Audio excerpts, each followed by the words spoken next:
Hello. नमस्कार। मैं हिम्मत सेठ एक बार फिर आपके सामने उपस्थित हूँ एक नए विषय को लेकर। दोस्तों, भारत की राजनीति बहुत तेजी से करवट ले रही है। बहुत सारी चीजें एक साथ हो रही है। इसमें कल उपराष्ट्रपति के चुनाव हैं। आपको मालूम ही है कि उपराष्ट्रपति का चुनाव अभी बीच में इसलिए करवाना पड़ा कि धनखड़ साहब ने इस्तीफा दे दिया। उस पे भी बहुत विवाद है। बहुत सारे लोग कह रहे हैं कि वो इस्तीफा जो है फर्जी था और किसी और ने उनके दस्तखत नहीं है उस पे, या वो गए ही नहीं राष्ट्रपति। राष्ट्रपति भवन से जो सूचनाएं मिली वो ये कहती है कि वो कोई यहाँ रिकॉर्ड नहीं है। और चुनाव फिर भी वो तो तय हो गए तो होना ही है, बाद में जो भी होगा। और इधर जोधपुर में आरएसएस की जो है प्रतिनिधि सभा की बैठक हुई है 3 दिन की। उसमें भी कई फैसले होंगे। सबसे अजीब बात यह लगती है मुझे कि आरएसएस अपने आप को कहती है कि हम सांस्कृतिक संगठन हैं और हमारा राजनीति में कोई वो नहीं है, लेकिन हर स्टेप पे वो राजनीति में अपना दखल देती है। और दखल ही नहीं देती, अपना निर्णय सुनाती है। ये नहीं, ये होगा, ये करो, इस तरह से। तो ये एक बड़ी विचित्र स्थिति है। सबको इससे बड़ा भ्रम भी होता है, भ्रमित रहते हैं लोग। और सबसे बड़ा भ्रम तो ये है कि आरएसएस और भाजपा दोनों को अलग अलग बताया जा रहा है, जबकि एक ही संगठन के दो चीजें हैं ये, और साथ साथ ही है, कोई फर्क नहीं है। मेरे हिसाब से तो दोनों में कोई फर्क नहीं है। और मैं इसको जो ये कहते हैं कि आरएसएस ये कह रही है और भाजपा ये कह रही है, वो सब भ्रम भ्रम भ्रमित करने वाली चीजें हैं। बाकी उनका बिल्कुल फिक्स एजेंडा है। दोनों मिलकर के इस संविधान को तहस नहस करना चाहते हैं और मनुस्मृति लाना चाहते हैं। हिंदू राष्ट्र बनाने की उनकी जो मुहिम है उस पर लगातार दोनों एक साथ काम कर रहे हैं। भली से ये भ्रमित करने के लिए कुछ भी कहते हो बीच बीच में, लेकिन वो उनका एजेंडा है, वो फिक्स है। तो इन सब बातों पे बात करने के लिए आज हमारे साथ चौधरी साहब हैं, शंकर जी चौधरी, जो सीपीआई एमएल के प्रदेश सचिव हैं। और पूरी राजनीति पे बहुत अच्छी पकड़ रखते हैं। बिहार में एसआईआर हो रहा है, वो भी। एक और जो मुख्य बात है वो ये है कि सरकार ने अभी जीएसटी कम किया है और कहा है कि हम जीएसटी कम कर रहे हैं, और आया भी है वैसा। लेकिन एक भ्रम क्यों फैला रहे हैं ये मेरे समझ में नहीं आ रहा है। कह रहे एक स्लैब हमने खत्म कर दी। एक स्लैब 5% वाली है और एक 12% वाली है। और शायद अब 18 और 28% वाली, 18% वाली तो है ही है अभी भी, और 28 वाली हमने खत्म कर दी, ये वो कह रहे हैं। लेकिन 28 वाली खत्म कहाँ की है उन्होंने? उसके बजाय एक नई स्लैब बना दी 40% वाली। तो स्लैब तो वही रही खाली ये हुआ है कि 28 के कुछ चीजों को 40 में डाल दिया है, और कुछ चीजों को 18 में, और 18 के 12 में, और 12 के 5 में, और कुछ चीजों को 12 से 5 से भी 0 पे भी लाए हैं कुछ चीजें। तो थोड़ा बहुत सुधार तो हुआ है, पर इससे कोई बहुत ज्यादा फर्क पड़ जाएगा या डिमांड बढ़ जाएगी या जनहितैषी है ये सरकार, ये इससे नहीं लगता। क्योंकि मैंने कल भी एक वीडियो बनाया था, परसों, उसमें ये बताया था कि जनहितैषी होती तो पेट्रोल के जो दाम कम होने चाहिए तो वो इन्होंने एक पैसा भी नहीं किया, जबकि सस्ता पेट्रोल खरीद रहे हैं। और इस तरह की कई चीजें हैं। तो इन सब बातों पे हम चौधरी साहब से बात करेंगे, चौधरी शंकर जी से। वो इस विशेषज्ञ है एक तरह से राजनीति, इस अर्थव्यवस्था के। और अगर आपने अभी तक भी हमारे YouTube चैनल को सब्सक्राइब न किया तो सब्सक्राइब कर लें, बेल आइकन दबाना न भूलें। और अगर वीडियो अच्छे लग रहे हैं तो लाइक करें, फॉरवर्ड करें और लोगों को भेजें। कमेंट बॉक्स में जाएं, कमेंट लिखें, सुझाव दें। आपके कमेंट और सुझाव हमें और बेहतर करने की और अच्छा सके। चौधरी साहब, आपका बहुत बहुत स्वागत है हमारे इस मंच पर। और बहुत ही शॉर्ट पीरियड में ही आप आ जाते हैं, ये आपका बड़प्पन है और हमारे साथ स्नेह है। मैंने ये प्रश्न तो आपके सामने रख ही दिए सारे, मैं इनको रिपीट नहीं करूंगा और क्योंकि बेकार समय बर्बाद होगा उसमें। तो इन पे आप एक एक करके 3-4 विषय हैं, उन पे थोड़ा थोड़ा जो प्रकाश डालें, जैसा भी आप।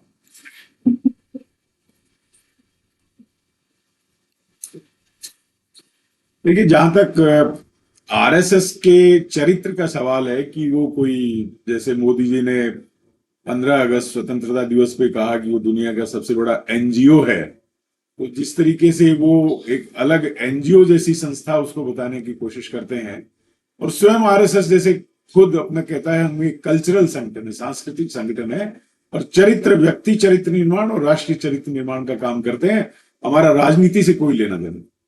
असल में ये एक बहुत ही बड़ा झूठ है।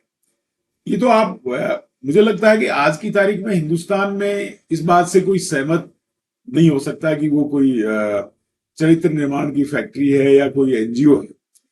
पहली बात तो यही है कि उनके अपने लिटरेचर में लिखा है कि 1950 में 52 में उन्होंने जनसंघ बनाया, तो जब बनाया, जिस संगठन ने बनाया वो गैर राजनीतिक कैसे हो सकता है? वो तो किस पर्पज के साथ बनाया है?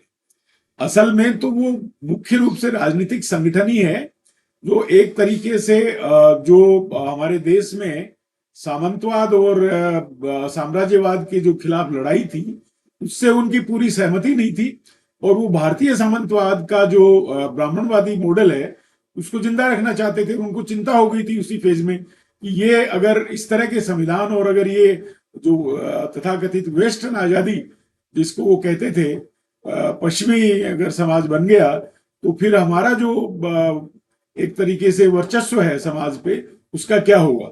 और इसलिए उन्होंने राजनीति में भी दखल, शुरू से उनका उद्देश्य राजनीतिक था। वर्चस्ववाद जो है वो राजनीति का हिस्सा है।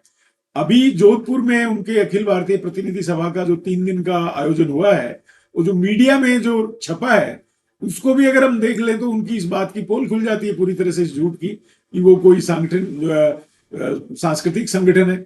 उनके जो 32-33 सहयोगी संगठन, जिनको अनुसांगिक संगठन बोलते हैं, उनमें बीजेपी शामिल है। तो बीजेपी जिसके फोल्ड में है, जो कि शुद्ध रूप से राजनीतिक पक्ष है, तो वो सांस्कृतिक तो हो ही नहीं सकता।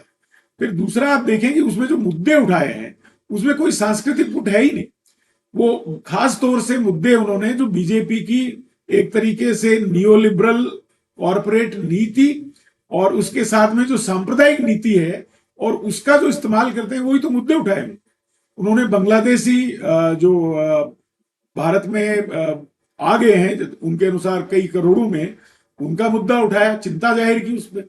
उन्हें एसआईआर पे, जिससे उनका कोई लेना देना नहीं होना चाहिए अगर वो एक सांस्कृतिक संगठन है, उसके लिए उन्होंने कहा कि नहीं, ये वोटर लिस्ट की सफाई के लिए बहुत जरूरी है। तो वो कोई ये तो राजनीति का मुद्दा है ना शुद्ध रूप से।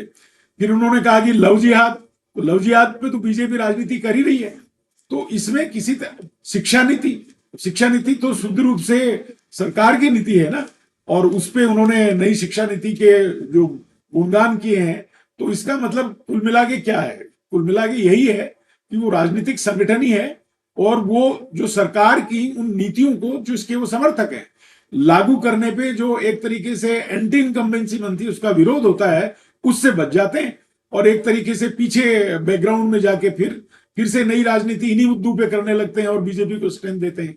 तो ये तो पूरी तरह से एक तरह से एक्सपोज्ड है आज की तारीख में। मुझे लगता है देश की जनता, स्वयं उनके संगठन के लोगों को तो पता ही है, लेकिन जो विपक्ष के लोग हैं, सर्वसाधारण है, उसको भी किसी तरह का, इसमें किसी तरह की गुंजाइश नहीं है सोचने की कि वो मात्र सांस्कृतिक संगठन है। निश्चित रूप से वो दक्षिणपंथी राजनीति का जो मूल जड़ है हमारे देश में, उसका स्रोत वही है, उसका बाहरी रूप बीजेपी है, और जो भूमिगत रूप है वो एक तरीके से आरएसएस है। तो इसमें तो किसी तरह का कोई दो राय है नहीं। और जहां तक मुझे लगता है, आपने ये पूछा कि अभी जो जिस तरह की राजनीति हमारे देश में चल रही है, और उसमें जीएसटी भी उसका एक तरीके से हिस्सा है, तो जीएसटी में जो दरें कम हुई है, अब ये एक तरीके से देखा जाए तो जो 5 स्टेज का जीएसटी जो पहले बना था कि ऐसी चीजें जिन पे जीएसटी नहीं है, 0% उन्होंने प्रचारित किया था, फिर 5%, फिर 12%, फिर 18% और 28%। तब भी उन्होंने कहा कि मास्टर स्ट्रोक है, और इससे भारतीय जो अर्थव्यवस्था है उसको बड़ा बूस्ट मिलेगा, बूस्टर डोज मिलेगा। तो अब वो बूस्टर डोज अगर मिल चुका होता तो उनका तो घोषित लक्ष्य था कि 10% के आसपास उनकी गति होगी। सर लगाया था तब तो इन्होंने वो रात में 12 बजे सेशन चालू हाँ, किया मास्टर स्ट्रोक की कह के उन्होंने बहुत बड़ा एक ऐसा ट्रांसफॉर्मेटिव हाँ स्टेप बताया था अर्थव्यवस्था में। आर्थिक स्वतंत्रता की बात कही ये थी आर्थिक दूसरी स्वतंत्रता उन्होंने उसको कहा। और आज उनको वापस विपक्ष ने उस वक्त आलोचना की थी कि ठीक है जीएसटी में सुधार की जरूरत है देश को आगे बढ़ने के लिए, लेकिन ये 5 स्तर की क्लिष्ट जीएसटी रिजीम और उसके साथ में अधिकांश चीजों खाने पीने की जैसी चीजों पे सर्वसाधारण का नमक भी उससे अछूता नहीं रहा। कफन लोग तो कफन बोलने लगे कफन भी उससे अछूता नहीं था, और आप ब्रेड भी उससे अछूती नहीं थी। खाने पीने की चीजें जो गरीब आदमी खाता उसको भी उन्होंने छोड़ा नहीं था, तो उसको उन्होंने मास्टर स्ट्रोक कहा था। तो निश्चित रूप से आज उन्होंने अगर कोई कम कह के उसको किया है तो वो मजबूरी है एक तरीके से। और वो मजबूरी क्या है? एक तो मजबूरी ये है कि उसमें चूंकि जो पुरानी रिजीम थी उसमें जो एक्साइज ड्यूटी थी वो भी जीएसटी रिजीम में है।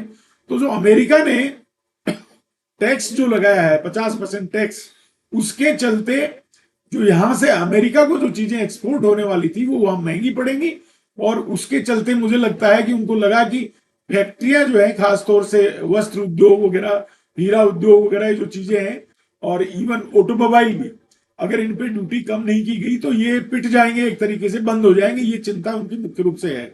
तो असल में तो जनता के लिए तो नहीं है, लेकिन जो पूंजीपति लोगों की जो पूंजी लगी हुई है कॉर्पोरेट्स की, उसके लिए अधिक चिंतित लग रही है। जहां तक इसका महंगाई पे असर पड़ने का जो सवाल है, तो जो मीडिया में और जो सरकार के पक्षधर जो अर्थशास्त्री हैं उन्होंने उनकी जो बातें निकल के आई वो कह रहे हैं कि 0.5 से 0.7% जो है वो जीडीपी का उससे एनहांसमेंट होगा, और साथ ही साथ उससे महंगाई भी घटेगी, ऐसा बोला है। लेकिन मुझे इसमें संशय लगता है। अब ये जीडीपी किस तरह से बढ़ेगी ये तो मुझे समझ में नहीं आता, क्योंकि जीडीपी में जो एक्सपोर्ट वाली बात है, एक ही बड़ा देश था जिसके पास हमारा ट्रेड सरप्लस चल रहा था, वो अमेरिका है, और उसने 50% हमारे ऊपर एक तरह का टैक्स थोप दिया है। और इसके चलते बड़े पैमाने पे सूरत, अहमदाबाद, चेन्नई वगैरह के आसपास जो वस्त्र उद्योग है, हीरा उद्योग है, उनसे तो बड़े पैमाने पे चटनी हो रही है। तो कैसे उससे होने वाला है, उससे पार पड़ने वाली मुश्किल है। और जो जीएसटी कम भी की वो 50% से पार पा जाए, ये तो मुझे लगता है उससे संभव नहीं है। देखो लोकल डिमांड बढ़ाने की बात कर रहे हैं कि इससे लोकल डिमांड बढ़ जाएगी, इससे वो जो माल है वो यहाँ खपत हो जाएगा। देखिए सोचिए, देखिए बात यह है ऐसा कि होना नहीं है। लोकल डिमांड के जो जो जो बाधा है, और उसको कह सकते हैं कि अर्थव्यवस्था में जो स्थानीय मांग कमजोर होने के कारण जो गतिरोध है, वो उसका कारण मुख्य रूप से यह है कि लोगों के पास रोजगार नहीं है, पैसा नहीं, बेरोजगारी नहीं है, जेब में पैसा नहीं है। और इसमें अगर सरकार का ही आंकड़ा हम माने तो सरकार कह रही है कि हमको 90,000 के आसपास से टैक्स का नुकसान होगा, और उसके जो हमने कुछ चीजों पे जो 28% से 40%, 45% किया है, उसमें हमको 45,000 वापस मिल जाएगा। कुल मिला के तो 40,000 करोड़ रुपए ही एक्स्ट्रा बचा ना। और उसमें भी सारा पैसा जो बचता है वो मार्केट में आ जाएगा, इसकी इसकी मतलब गुंजाइश कम है, क्योंकि लोगों के सामने बहुत सारी मुश्किलात होती हैं, तो वो सारा पैसा बाजार में आ जाएगा। और 45,000 करोड़ कोई इतनी बड़ी राशि नहीं है जिसको 0.5% या 0.7% गतिरोध उससे। दूसरी बात, दूसरा एक बड़ा खतरा ये है, जैसे सीमेंट को उन्होंने उन पे ड्यूटी कम की है सीमेंट पे, और ये दिखाया गया है कि इससे जो हमारा निर्माण उद्योग है उसको गति मिलेगी। लेकिन हाल ही में सीमेंट उद्योग ने अभी जितना जीएसटी से पर बैग जितना कम नहीं होगा, उससे ज्यादा उन्होंने मूल्य वृद्धि की है। तो एक तरीके से पहले उसे बढ़वा के कुछ कुछ आइटम्स में और उसको रिड्यूस किया है, तो वो मुझे नहीं लगता कि किसी भी तरह से वो सस्ता उसके जरिए होने वाला है। लेकिन फिर भी ये देखने की बात है। और अगर ये अब इसको मास्टर स्ट्रोक कहते हैं तो ये भी प्रश्न है कि पहले क्या था, जनता पे बोझ लादना। और इतने वर्षों में अगर इनको ये माने कि 90,000 करोड़ का लॉस है, तो 2017 से 8 साल में मतलब 6,30,000 करोड़ के आसपास जनता की जेब से उन्होंने निकाल लिया। जनता को एक तरीके से गरीब बना दिया और अर्थव्यवस्था में उस पैसे को आने से रोका।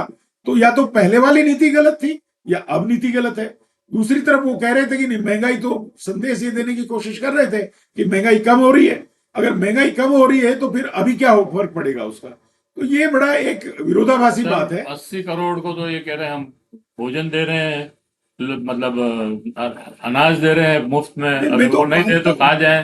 तो मतलब 80 करोड़ तो परजीवी हैं, उनके पास पैसा कहाँ से आएगा देखिए, जो बड़े डिमांड बढ़ेगी। 43 साल की अवधि में सबसे ज्यादा बेरोजगारी है। तो जो बेरोजगार लोग हैं या जिनके पास इतना पैसा कम मिलता है कि वो उनको स्पेयर मार्केट में डालने के लिए कुछ रहता ही नहीं, और वो बड़े पैमाने पे वो ऐसी आबादी है, तो उसकी जेब में खाली महंगाई कम होने से नहीं, और महंगाई मांग जो आएगी वो तो उसकी जेब में पैसा होगी तब आएगी ना। तो ये वाला जो मांग साइड है, इसको मुझे नहीं लगता, दिखावा भले ही किया गया है सरकार के इशारे पे, मीडिया ने कुछ अतिरंजन तरीके से इसको पेश किया है, लेकिन इससे बहुत फर्क पड़ने वाला है ऐसा नहीं है। लेकिन इससे ये बात जरूर साफ निकल के आ गई कि अर्थव्यवस्था में गतिरोध है, और उसका एक मुख्य कारण ये है कि जनता के हाथ में, आम जनता के हाथ में पैसा नहीं आता है। ये एक तरीके से हमारी अर्थव्यवस्था की जो मजबूत बता रहे थे उसकी एक तरीके से पोल खुली। तीसरा मुद्दा अभी आप जो कह रहे हैं कि वो जो हमारे यहाँ अभी बिहार में एसआईआर चल रही है, और इधर उपराष्ट्रपति का चुनाव का जो राजनीति है, वो दोनों तो, बिहार की जो एसआईआर है उसको तो जनता ने पकड़ लिया है। वो एसआईआर एक तरीके से वोट के अधिकार पे हमला है। ये बात वहां बहुत जो इंडिया गठबंधन ने जो वहां 16 दिन की जो यात्रा निकाली है, पद यात्रा एक तरीके से, या राजनीतिक यात्रा उसको कह लीजिए, उसमें बिहार की जनता ने बता दिया, जितने बड़े पैमाने पे लोग आए हैं वो मतलब उस इंडिया गठबंधन का जो स्वाभाविक आधार है उससे भी बड़ी भीड़ वहां आई है। तो वो जो वोट चोरी का मामला पकड़ा गया इनका, इसमें ठोस अध्ययन के आधार पे है। तो एसआईआर का मूल कारण कोई किसी तरह का, उसी ने तो जीएसटी रिफॉर्म यस, करवाया है। हाँ, यस यस, वो उसका कारण है। और ये खुद जो एसआईआर को कह के पहले ये प्रचारित कर रहे थे कि विदेशियों को वोट देने का हक कैसे देने देंगे उनको, तो फिर वो बात आनी चाहिए थी। जो प्रिलिमिनरी रिजल्ट आया है उनका, जो उसमें जिसमें 65 लाख उन्होंने बिहार के मतदाताओं को एक तरह से उनका नाम कम हो गया है, तो उसमें उन्होंने जो श्रेणियां बताई हैं उसमें 2 श्रेणियां हैं। 22 लाख ऐसे बताए हैं जिनकी मृत्यु हो चुकी है, तो उसमें से भी बड़े पैमाने पे लोग सामने आ गए हैं कि हमारी तो मृत्यु नहीं, हम जिंदा हैं, जिंदा लोगों को मृत बता दिया। तो एक तो वही घपलेबाजी है। और दूसरी बात जो है, वो जो रिमेनिंग लगभग 40-42 लोग ऐसे हैं जिनके बारे में उन्होंने कहा कि वो स्थायी रूप से यहां से छोड़ के चले गए हैं। तो वो स्थायी रूप से छोड़ के कौन चला गया है? बिहार में 25-26% पॉपुलेशन ऐसी है, एडल्ट पॉपुलेशन, जो माइग्रेटरी है। वहां काम, बीजेपी के 20 सालों की रिजीम के बावजूद वहां काम नहीं मिलता लोगों को, और इसलिए वो महाराष्ट्र में, कर्नाटक में, तमिलनाडु में और दूसरे राज्यों में जाके, पंजाब जैसे राज्यों में तरह तरह का लेबर करते हैं। तो उन लोगों को, वो चूंकि सरकार विरोधी वोट है एक तरह का, तो उनको वोट से वंचित करने का अधिकार है। और उसमें तीसरा कोई कॉलम ही नहीं है, ऐसा कोई कॉलम एक भी व्यक्ति को बताया नहीं गया जो कोई बांग्लादेशी आए हों उसमें या नेपाली आए हों। तो ये जो बात प्रचारित की जा रही थी और जिसका बहाना बनाया जा रहा था, वो तो बिल्कुल सफेद झूठ निकला। तो ये मूलतः चुनाव आयोग और बीजेपी की एक तरीके से राजनीतिक जुगलबंदी हो गई, ये बात स्पष्ट हो गई है। और वो जो मजबूत गठबंधन वहां इंडिया गठबंधन बिहार में दिख रहा है, और आसन्न हार बीजेपी को जो लग रही है एनडीए गठबंधन की, उससे बचने के लिए, इश्यूज को डाइवर्ट करने के लिए और डिस्टेबलाइज करने के लिए राजनीतिक रूप से वो एसआईआर बिहार में लागू की गई, और फिर उसको जस्टिफाई करने के लिए और आगे भी जो एक तरीके से एनआरसी पूरे देश में करने के लिए जो मुद्दा इनको बैकड्रॉप में डालना पड़ा था, उसको पूरे देश में फिर से लागू करने के लिए एक तरह का इनको बहाना इन्होंने ढूंढ लिया है। और यही बात मुझे लगता है इसके जनता के भी सामने आ गई, इसलिए बहुत बड़े पैमाने पे इस पे प्रश्न उठ रहे हैं और इसका विरोध भी हो रहा है। जहां तक वाइस प्रेसिडेंट का इलेक्शन का सवाल है, तो बीजेपी ने, मुझे लगता है कि एक बड़ी गुगली, एक तरीके से राजनीतिक गुगली खेली थी। ये जो उनका राधा कृष्ण है, जो वहां के गवर्नर हैं, और जिनको एक तरीके से पार्लियामेंट्री कानूनों का जानकार और ये सब बताया गया है, तो पिछले 15 साल में तो वो पार्लियामेंट में थे नहीं, 3 बार हार चुके हैं। तो वो इस तरह से जो अपडेटेड पार्लियामेंट्री प्रैक्टिसेस हैं उसमें कहां से वो निष्णांत होंगे? तो ये बात तो बिल्कुल गलत है। लेकिन असल में उन्होंने द्रविड़ राजनीति में और खासतौर से तमिलनाडु में एक तरीके से अपना बेस बढ़ाने के लिए, और डीएमके द्रविड़न जो पार्टीज हैं, डीएमके को, उनके सामने एक राजनीतिक संकट खड़ा करने के, भाई हमने तो देखिए जैसे आदिवासी राष्ट्रपति के लिए उन्होंने कहा था कि हम तो देखिए उनको आगे लेके आए हैं, लेकिन आदिवासियों के साथ वो क्या कर रहे हैं वो तो सब जानते ही हैं। तो इसी तरह से द्रविड़न राजनीति के साथ में जिस तरह का दोगला व्यवहार उनका रहा है, उसको देखते हुए बीजेपी के सामने वहां गतिरोध है। जैसे हिंदी का विरोध वहां है, जबरन हिंदी थोपना इसका कोई मतलब नहीं है। तो द्रविड़न राजनीति बिल्कुल एक भिन्न तेवर के साथ है, और इसलिए खासतौर से डीएमके को वो कटघरे में खड़ा करने की राजनीति थी उनके सामने, एक तरह का राजनीतिक धर्म संकट पैदा करने की थी। द्रविडियन जो पॉलिटिक्स है वो तो पेरियार की समर्थक निश्चित है ना रूप सर। से वो फिर चुनाव में वो एक जगह अगर डीएमके इंडिया गठबंधन का हिस्सा होने के कारण अगर तमिलनाडु से आने वाले कैंडिडेट को वोट नहीं डालते, तो बाद में पार्लियामेंट्री चुनाव और स्टेट के चुनाव में कहते कि ये तो बातें करते हैं उसकी, हम हैं असली द्रविड़न उसके तो रक्षक, तो देखो हमने उपराष्ट्रपति यहां से लिया है। लेकिन इंडिया गठबंधन ने उनसे भी बहुत अच्छा राजनीतिक चाल, एक तरीके से उपराष्ट्रपति का जो कैंडिडेट है उसकी चॉइस है वो बहुत अच्छी है, दोनों तरह से, नैतिक रूप से भी कि जस्टिस रेड्डी, सुदर्शन रेड्डी जो है वो एक तरीके से भारतीय जुडिशियरी में एक लैंडमार्क उन्होंने स्थापित किया। व्यक्तिगत अधिकारों, संवैधानिक अधिकारों, मौलिक अधिकारों की रक्षा में उन्होंने लैंडमार्क डिसीजंस दिए, और उसको अब वो प्रचारित ये कर रहे हैं कि वो नक्सल समर्थक हैं, लेकिन वो असल में उनकी एक प्रतिष्ठा है पूरी जुडिशियरी में, पूरे देश में एक अच्छे जज के रूप में। और दूसरा, वो भी साउथ इंडिया से हैं, और ऐसे स्टेट से उन्होंने लिया है कि जैसा डीएमके के लिए वो धर्म संकट खड़ा करने चाहते हैं, वो एनडीए का जो समर्थक है, जो नायडू की जो पार्टी है उनके सामने, तेलुगु देशम, और वो जो जगन्नाथ रेड्डी की जो पार्टी है उनके सामने एक धर्म संकट खड़ा हो गया कि अब वो कैसे करेंगे। तो वो एक तरीके से कंसोलिडेशन, वो जो बिखराव देखना चाह रहे थे इंडिया ब्लॉक में, एक तरीके से फिशर पैदा करना चाहते थे, वो उल्टा अब उसका संकट ये पैदा हो गया है कि वो आंध्रा और इनकी जो एनडीए की गठबंधन है उसमें एक तरह का फिशर पैदा हो रहा है।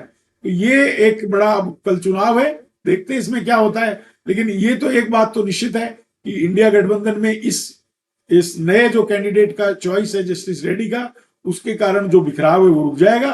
बल्कि एक तरीके से बीच में एक उड़ती खबर आई थी मीडिया में भी कि वो जो जगन रेड्डी है उनके एक एमपी वो कांग्रेस के अध्यक्ष से मिले हैं, तो दिखाई तो ये पड़ रहा है कि शायद इधर से कुछ लोग उधर चले जाएं। तो ये एक बड़ा रोचक मुकाबला एक तरीके से हो गया है। और ये जो दो खेमाबंदी है, दो गुटों में, हमारे यहाँ दक्षिणपंथी और एक तरीके से कहिए कि आप जो जनवादी राजनीति है उसके बीच एक प्रतिद्वंदिता है, वो कल स्पष्ट हो जाएगी कौन कहाँ कितना जाता है। और सारे साम दाम दंड भेद बीजेपी के द्वारा अपनाए जाने के बावजूद भी इंडिया ब्लॉक, मुझे लगता है कि इसमें सशक्त होकर ही निकलेगा। सर 1 मिनट में इंटरप्ट करता हूँ। एक बहुत ही इंटरेस्टिंग बात है सर, ये चुनाव के, ये खैर सब चुनाव तो अभी हो जाएंगे, लेकिन नरेंद्र मोदी जो प्रधानमंत्री हैं उनका 25-26 तारीख को वहां जाने का था, यूएनओ में भाषण देने का, और अमेरिका, वो कैंसिल हो गया। और एक और बात यह है कि 15 तारीख तक के तो उनके कार्यक्रम लगे हुए हैं, लेकिन 15 तारीख बाद से कार्यक्रम एक भी कार्यक्रम नहीं लगा उनका। ये क्या मिस्ट्री है मतलब? देखिए, मुझे तो लगता है कि इसमें हम जो कयास लगा रहे हैं ऐसे कोई बहुत गंभीर कयास नहीं है। उनकी जो पहले अमेरिका में उनकी यात्रा उस ढंग से प्रस्तावित नहीं थी, लेकिन वो जो अमेरिका ने टैक्स रिजीम लगा के 50% का टैक्स लगा के जो एक बड़ा संकट अर्थव्यवस्था के सामने खड़ा कर दिया है, तो ये प्रधानमंत्री जी जो है अपनी पुरानी दोस्ती और वहां इंडिया लॉबी जो है उनका उपयोग करते हुए कुछ रेप्रोचमेंट कुछ उनके साथ चाहते हैं, तो इसलिए मुझे लगता है वो दौरा बना था। जयशंकर जा रहा है, अब उनकी जगह जयशंकर जा रहे हैं, और उसकी संभावना, चूंकि जिस तरह का व्यवहार ट्रंप साहब का है, ट्रंप का तो कोई प्रेडिक्शन है ही नहीं कि वो किस तरह से व्यवहार करेंगे, और खासतौर से उनके जो बिजनेस एडवाइजर है नवारो, वो तो और भी अनप्रिडिक्टेबल व्यक्ति हैं, तो कहीं और फजीहत नहीं हो जाए, इसके चलते मुझे लगता है उन्होंने पहले ये सोचा होगा कि रिप्रोचमेंट के लिए पर्सनली जाके एफर्ट किया जाए, लेकिन वो फिर एक बड़ा राजनीतिक, अगर उसके बावजूद नहीं हो तो बड़ा राजनीतिक संकट देश में उनके व्यक्तिगत नेतृत्व को लेकर खड़ा हो सकता है, उनकी पार्टी के अंदर भी। इसलिए मुझे लगता है कि वो एक व्यवहारिक स्टेप देखते हुए उन्होंने इसको टाल दिया है।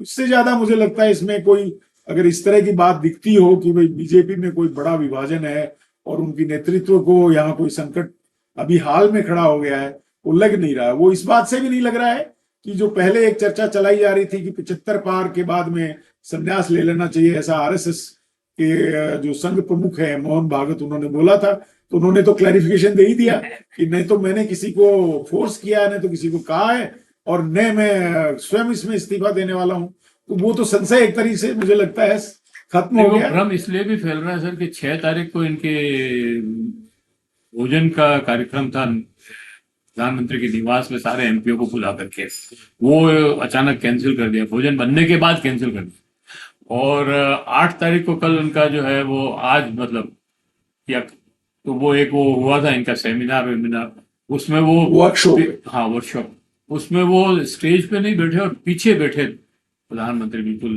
लास्ट में जनरल एमपीज की तरह, तो इसलिए भी थोड़ा कंफ्यूजन। लेकिन मुझे लगता है कि ये सब नरेंद्र मोदी की व्यक्तिगत छवि बनाने की एक टैक्टिस ज्यादा लगती है मुझे, इसमें ज्यादा राजनीतिक, ये जो 2 दिन का वर्कशॉप है ये तो ये है बेसिकली कि अभी जो उपराष्ट्रपति का चुनाव हुआ है उसमें अनुभव ये है कि सभी पार्टियों से कुछ एमपी जो है प्रक्रिया को ठीक से जानते नहीं है, इसलिए कुछ वोट कैंसिल हो जाते हैं। तो बीजेपी ये कोशिश कर रही है कि उनका एक भी जो वोट है स्वयं बीजेपी पार्टी का कोई कैंसिल नहीं, तो एक स्वाभाविक बात, क्रॉस वोटिंग का भी है, तो वो संशय है कि ऐसा नहीं हो जाए, तो उसको मैनेज करने के लिए है। जहां तक पीछे बैठने का सवाल है, मुझे लगता है ये ड्रामेबाजी है। जैसे कहीं वो जाते हैं और फिर वो कहीं फोटो खिंचवा के किसी महिला के पांव छूते हुए ये दिखा के फिर अपना कहते हैं देखो महिलाओं के प्रति कितने वो सहज हैं, कितना मातृशक्ति का आदर करते हैं, लेकिन वास्तव में जो उनकी आम जो प्रैक्टिस में महिलाओं के साथ उनकी पार्टी में स्वयं उनके परिवार में जो स्थिति बनी हुई है वो तो सब जानते हैं, वो स्थायी है उस इमेज में। लेकिन वो लगातार इस तरह की बातें, इस तरह की प्रैक्टिस वो करते रहते हैं। वो बड़े एक सामान्य आदमी है और प्रधानमंत्री बन गए तो भी उनमें किसी तरह का गुरूर नहीं है, पर जिस तरह का गुरूर है वो तो अब किसी से छुपा नहीं है। उनसे बड़ा गुरूरी तो मेरे ख्याल से प्रधानमंत्री पद तक आज तक कोई आया नहीं है, कि उनके अपने लोगों में से किसी की हिम्मत नहीं है कि कभी जाके वो आमने सामने किसी पॉलिसी मुद्दे पे इस पे बात कर लें।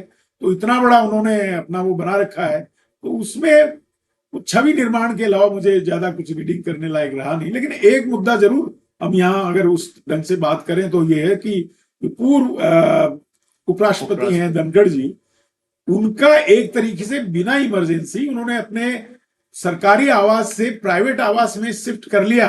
उसके बावजूद भी दैनिक भास्कर में जो खबर छपी है उसके अनुसार ये है कि अभी भी वहां पे उन्होंने सिक्योरिटी गार्ड वगैरह सुरक्षा के नाम पे घेराबंदी उनकी कर रखी है। तो ये एक तरीके से देखा जाए तो हाउस अरेस्ट जैसा मामला, कोई रिलेटिव्स को नहीं मिलने दिया जा रहा, और इतने बड़े अखबार ने इस ढंग से लिखा है तो ये तो इमरजेंसी से भी खराब दौर जैसा है कि जो आपका कोई विरोधी है ऐसे समय में, जबकि उपराष्ट्रपति पद जिस पद से उन्होंने इस्तीफा दिया है और उसके चुनाव के पहले वो कुछ बोल नहीं दे, और बिहार चुनाव के अब वो तो निश्चित रूप से वो कोई स्वतः दिया हुआ इस्तीफा नहीं है, वो तो आज जो नई राजनीति जानने वाला है उसको भी ये बात स्पष्ट है कि उसको फोर्स किया गया। नहीं सर, अभी ये आ रहा है कि वो गए ही नहीं। खैर वो बातें तो मीडिया के जरिए इनडायरेक्टली आए हैं, राष्ट्रपति भवन सूचना देने को तैयार नहीं है कि वो वहां गए कि नहीं गए, तो ये तो संशय तो पैदा करता है। लेकिन अगर मान लीजिए उसको छोड़ भी दें तो ये बात तो बहुत स्पष्ट है, उनसे इस्तीफा लिया गया, तुरंत लिया गया, बेइज्जत किया गया, उनको जो इतने समय तक रहा उसके लिए उन्होंने कहा कि उनको मौका दिया हमने, एक तरीके से ये कहा गया, उनकी सेवाओं की कोई सराहना नहीं की गई, तो उससे बहुत स्पष्ट है, किसी को कोई गलतफहमी उसमें है नहीं। पर ये एक नया मतलब एक फांसीवादी राज ही ऐसा कर सकता है कि जिस व्यक्ति ने भले वो बीमारी हो इस्तीफा दे दिया हो, उसका अभी तक भी उसमें पहरेदारी उसके ऊपर हो रही है। ये एक तरीके से एक तरह से मैं तो उसको मानता हूं ये एक तरह का हाउस अरेस्ट है। सुरक्षा के नाम पे ही होती है हमेशा हाउस अरेस्ट। जिसकी जासूसी करनी हो, जिसको नहीं बोलने देना हो, उसको इसी तरह घेरे में लेके की जाती है। जम्मू कश्मीर के नेताओं की किस तरह से वो हमने देखा ही है, वो बीजेपी रिजिम की तो बात है। चलिए इसी पॉइंट पे इसको खत्म करते हैं, वीडियो को काफी बड़ा हो गया, 30 मिनट का हो गया लगभग। दोस्तों इसी पॉइंट पे हम इस बातचीत को समाप्त करते हैं। आशा करते हैं कि आपको ये बातचीत पसंद आई होगी। पसंद आई हो तो लाइक करें, फॉरवर्ड करें, और लोगों को भेजें, सोशल ग्रुप्स में डालें। और अभी तक भी अगर आपने हमारे YouTube चैनल महावीर समता संदेश को सब्सक्राइब न किया है तो सब्सक्राइब कर लें, बेल आइकन दबाना न भूलें। जय हिंद, जय भारत। मिलते हैं फिर किसी और वीडियो के साथ।